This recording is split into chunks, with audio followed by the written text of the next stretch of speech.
Most people see a rocket explode and think, what a disaster. I see a very expensive classroom. Because if you're trying to land rockets, build reusable spaceships, and push a species off one planet onto another, you're going to pay tuition in fire, and metal, and money. This is not a SpaceX history lesson. This is about risk. The kind of risk that almost killed my company 3 times. In this video, I want to walk you through 5 brutal risk lessons hidden inside Falcon 1, reusable rockets, and Starship explosions. These are not motivational quotes. These are rules written in burnt hardware and near bankruptcy. Let's start with the rocket that almost ended everything. Falcon 1. Falcon 1 was our first rocket at SpaceX. It was small, simple by rocket standards, and still incredibly hard.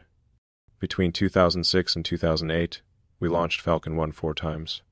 The first 3 launches failed. First flight, failure. Second flight, failure. Third flight, failure again. Every time a rocket failed, it wasn't just, oops. It was months of work gone.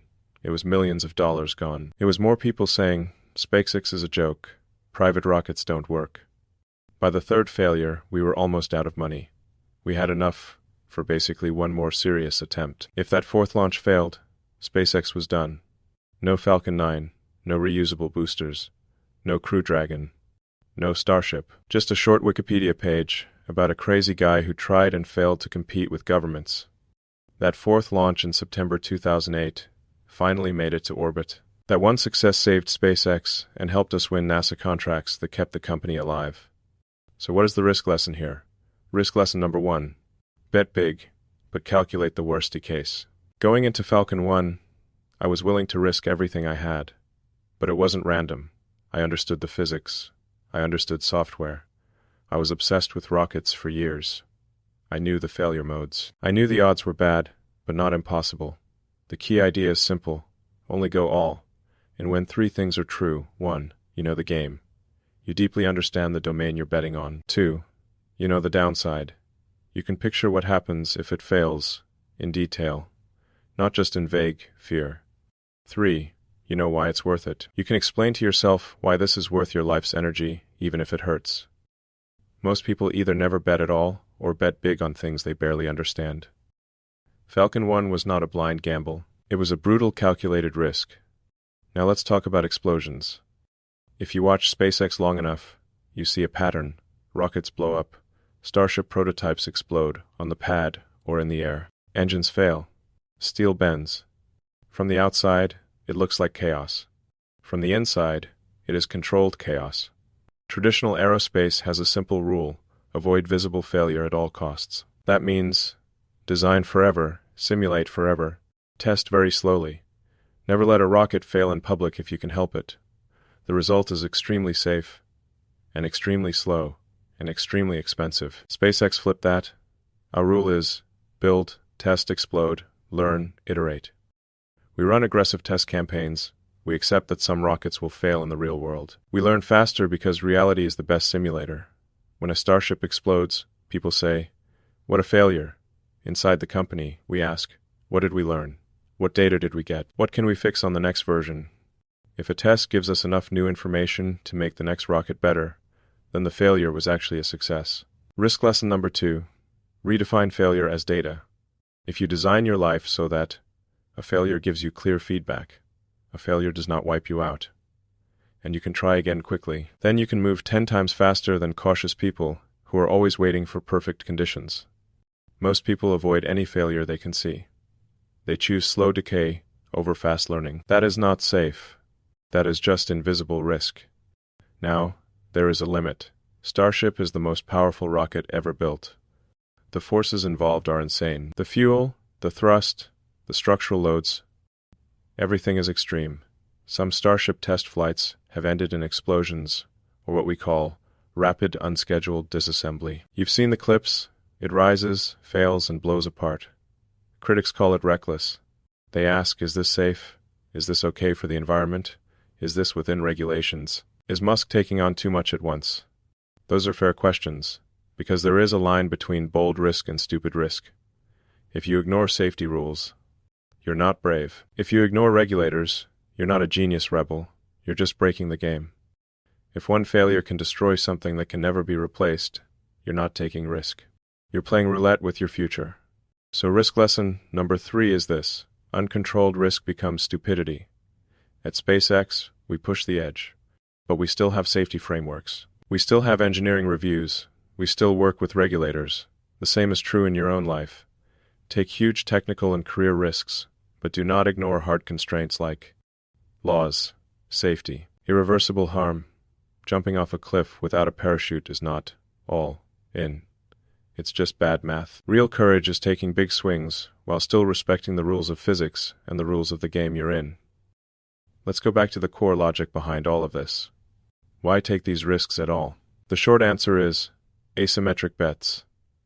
If reusable rockets work, you change the economics of space forever. Launch costs drop. Access to orbit becomes routine. New industries are born. If they fail, you lose billions. But you move engineering forward. You generate data. Other people learn from you. From a purely financial view, it's painful.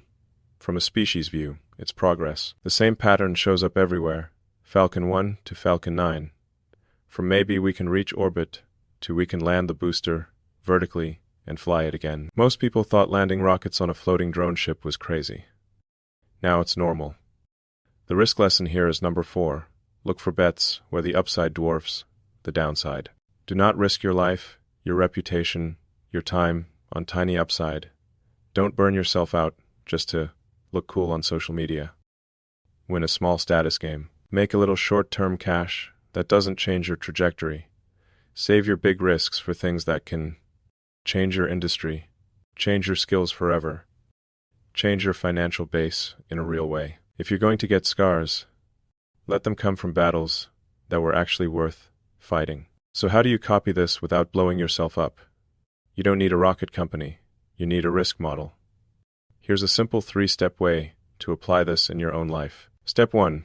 Create your test rockets. In your career, business, or skills, start running small experiments that can fail cheaply and quickly.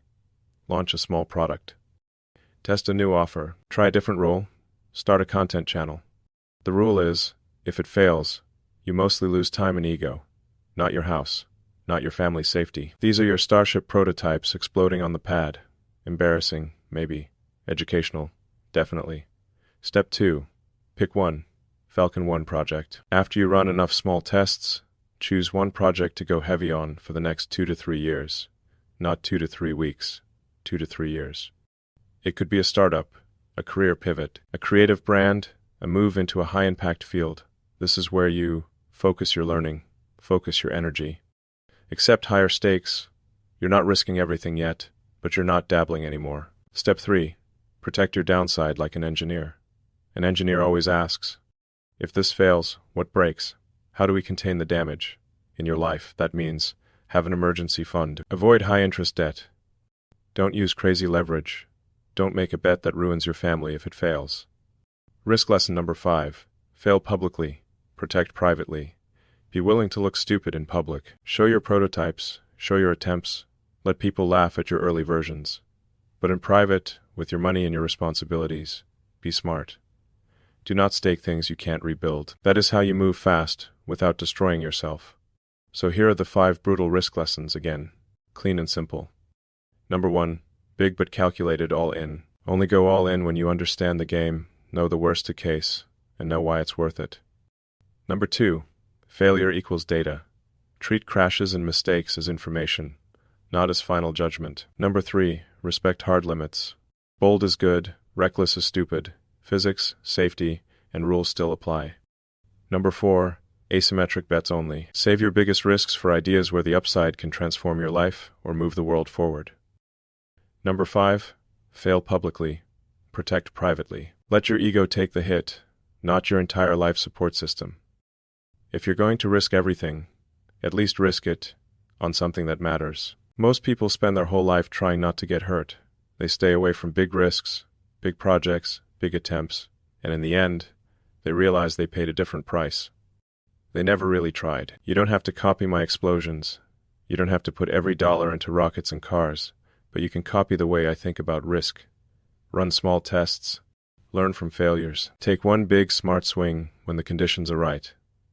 Most people ask, what if it goes wrong? You should also ask, what if I never even try? If you want more breakdowns of how to decide which insane ideas are actually worth betting your life on, watch the next video. Because the real secret is not avoiding risk. It's choosing the right risks and surviving long enough to win.